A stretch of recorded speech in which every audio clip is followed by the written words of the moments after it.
I 28M messed up by asking my girlfriend 26F to stop talking about her late boyfriend. Original post. Her college boyfriend passed away in an accident 5 years ago. I 28M understand that he will always be part of her 26F life, and she will always love him. Her grief and trauma and how she dealt with losing her boyfriend is a part of who she is as a person. We have been dating for 2 years. The problem is that she brings him into our relationship. Every time I make a mistake or get hurt, she always brings up how he used to treat her and how I should try to be more like him. She doesn't do it in an accusatory way, but it still kind of stings. It has been getting to me. Yesterday, I got news that I received the promotion I had been vying for. I was not very hopeful about getting it. It was a position which had many candidates from all different departments. We celebrated a little. We started talking about how we could do all the things we had planned for. In the middle of the conversation, I joked about being too anxious about these things. She responded by saying that her boyfriend had always been so calm and collected, very chill about everything. He could just shrug off anything. I am exactly the opposite. I am anxious and a person who worries a lot. I don't know why, but it hurt me a lot. I asked her to stop talking about him. She looked offended but didn't respond, and I just ruined the night. We sat there for a few minutes before she decided to clean up and go to bed early. I feel like I am being compared against someone I will never match up to. I know that he is very important to her, but can't she cherish him without making me feel like shit? She has been distant today. I know she is hurt. She has barely spoken to me today. I feel I should have just ignored her comments and rolled with it. My message and delivery were all wrong. I feel guilty about hurting her. I should have done a better job of being sensitive about this and brought it up when she was celebrating. I want to sort this out and have a productive conversation with her so that we can deal with this issue. How need some help going about that. Top comments. The impossible _edge 1176. I don't think you're in the wrong here. Yes, you could have been more sensitive about it, which you acknowledge and should apologize for, but I really don't think you're in the wrong. You're being held to an impossible standard, and that's 100% unfair to you. You can't even celebrate your own accomplishments without her trying to make it all about him. It sucks that it came to a head like this, but use this as a chance to finally address this issue. Deleted. You cannot move forward in your relationship with a dead guy hanging over the two of you. Yes, she can grieve and miss him. That isn't what she is doing. She is using him as a tool to aid in making you feel less than someone else. Seriously, she needs counseling. Now, the update. June 2nd, 2021, 2 months later, all the comments here helped me understand that we needed to talk about the issue, but she was still a bit mad at me. I thought I should just give her space for a few days. I think a day or two after it was announced that I was being promoted. Some of my colleagues hosted a little after-work dinner for me as I would be moving divisions and not working with them anymore. It was nice and it really touched me, and it also made me understand how fucked our relationship had become. I got what the comments meant, but I guess actually having a nice dinner celebrating my success felt great and made me truly understand how unhappy I felt. We had the talk a few days later. I told her that I felt unhappy and unappreciated, that I felt like I needed some time away from her.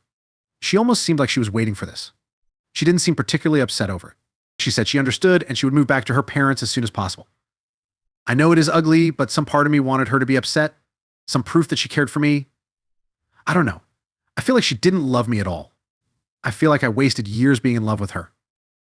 She moved out 2 weeks ago and I miss her a lot. Home feels really lonely without her, but at the same time, I feel better. Not a lot, but I feel a bit better about myself.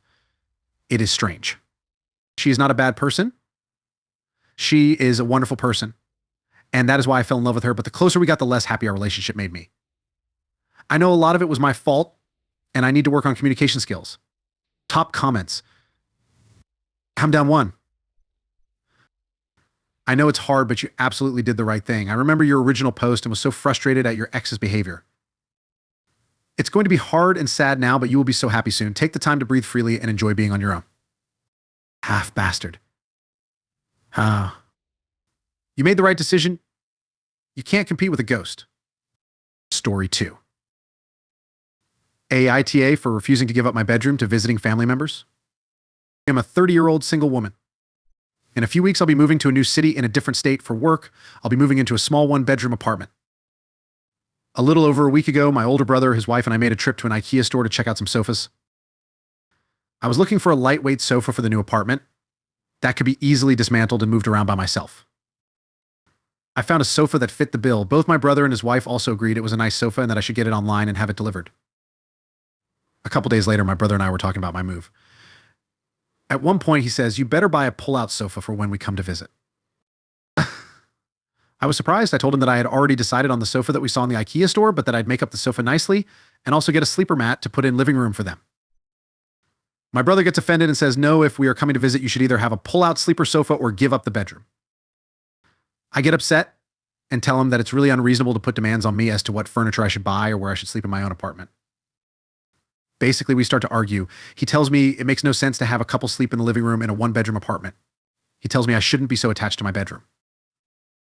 I tell him that I'm not the type of person to visit someone's house, either friend or family, and make demands about sleeping arrangements. Then the argument starts to get heated. He tells me I'm being an absolutist. He tells me I put too much emphasis on my own comfort. He tells me that I'm not being considerate of the fact that he's married. I tell him that I feel like I'm being penalized for being single. I already deal with family members who infantilize and condescend to me. They don't see me as an adult woman deserving any respect. And so I'm always expected to compromise and be the peacemaker. Ultimately, after nearly an hour of arguing, my brother and I apologize to one another. We are both really close and neither of us likes to fight. Basically, my brother resolved that if he comes to visit by himself, he'll sleep on my sofa. But if he comes with his wife, they'll stay elsewhere. I told him that I would look at some sleeper sofas since I hadn't put in my IKEA order yet, and also said that I respect that he and his wife may not stay over with me when they come to visit. Truthfully, I still feel hurt. Even though we put the argument to rest, I just want to know if I'm truly being a selfish and unreasonable asshole. Obviously, there's a logic to having a couple take the bedroom. But I'm also tired of always having to compromise. Edit. Additional context, I do not live with my brother. I live on my own. But we live very close to each other, 15 minutes away. We see each other all the time. Now, for the new job, I'll be moving 6 hours away. Also, I realize how ridiculous it is to have an argument based on hypotheticals and over a sofa, no less. All I can say is that we are Asian American and we grew up with emotionally immature parents. We grew up walking on eggshells. I think we both developed this strategy of gaming out and talking through every possible scenario. There's definitely more emotional baggage behind this conversation. As the single daughter, I've become the default caregiver to our boomer parents who did not prepare for retirement properly. Our parents often stay with me, sometimes for months at a time. They do not stay at my brother's place. They don't like his wife. This will likely change now that I'm moving. The two of us siblings try to help our parents as best we can financially and emotionally. We've always been close, probably because we grew up dealing with our parents' nonsense from such an early age. As adults, my brother is much better at maintaining emotional boundaries with our parents. I have trouble with that. I have a lot of guilt over asserting my own independence. Overall, though, he is really supportive of me. He's just obstinate from time to time and doesn't always see how difficult it is to be the daughter in our family and how often I make compromises for everyone else. Anyhow, this out-of-state move will definitely be a new chapter for us all.